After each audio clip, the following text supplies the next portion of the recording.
সুপ্রিয় দর্শক, আজকে কিংবা কালকে থেকে নয়, ক্যারিয়ারে সে প্রথম থেকেই একের পর এক বিতর্কে জড়িয়ে আলোচনায় ছিলেন মাইনুল আহসান নোবেল।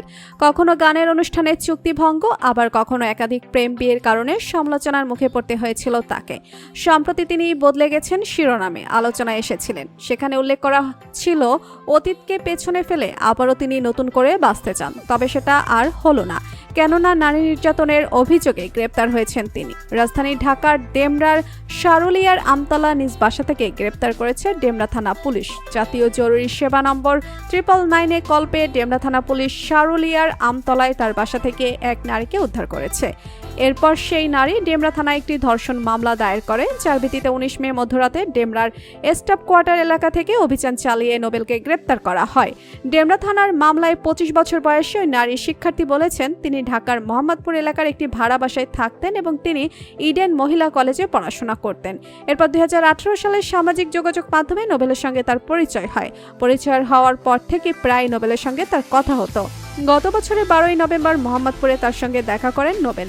এক পর্যায়ে স্টুডিও দেখানোর কথা বলে ডেমরা থানা এলাকায় তার বর্তমান ঠিকানার বাসায় নিয়ে আসেন ওই তরুণীকে। বাসায় আসার কিছুক্ষণের মধ্যে সেখান থেকে চলে যাওয়ার কথা বললে নোবেল তার 2-3 জন সঙ্গীর সহায়তায় তাকে একটি কক্ষে আটকে রাখে এবং মেয়েটির মোবাইল ফোন নিয়ে নেয়। ভুক্তভোগী শিক্ষার্থী তার পরিবারের সঙ্গে কথা বলতে চাইলে নোবেল মেয়েটির মোবাইল ফোন ভেঙে ফেলে। এরপর মেয়েটিকে ধর্ষণ করে এবং সেই ভিডিও ধারণ করে রাখে। মেয়েটি যদি নোবেলের বাসায় না থাকে তাহলে সেই ধারণকৃত ভিডিও সামাজিক যোগাযোগ মাধ্যমে ভাইরাল করে দেবে বলে হুমকি দিয়েছে নোবেল, যার কারণে ভয় পেয়ে সেই ভুক্তভোগী তরুণী আর কাউকে বিষয়টি জানানোর সাহস পায়নি। নেশাগ্রস্ত অবস্থায় নোবেল প্রায় সময় মেয়েটিকে ধর্ষণ করত এবং মারধর করত। একটা সময় নোবেল ওই মেয়েটিকে অন্য একটি কক্ষে নিয়ে যাওয়ার সময় সেই ধারণকৃত ভিডিও সোশ্যাল মিডিয়াতে ভাইরাল হয়ে যায়। ভিডিওতে দেখে সেই শিক্ষার্থীর বাবা মা তাকে চিনতে পারে।